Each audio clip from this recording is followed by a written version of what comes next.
I actually think it's not a bad idea to have a rate impact study, but I think we see a lot of times around here information ignored, information misused, scientific findings scoffed at or believed, depending on who's saying them.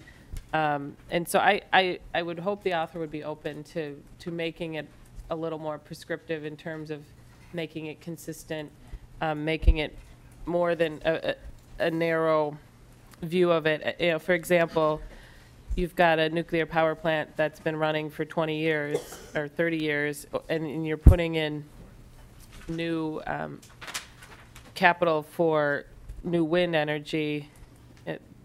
Those might have a different look. That comparison of costs might be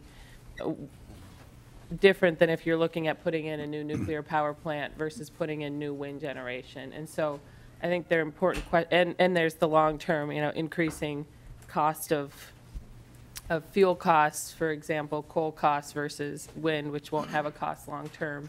There's a certainty long term.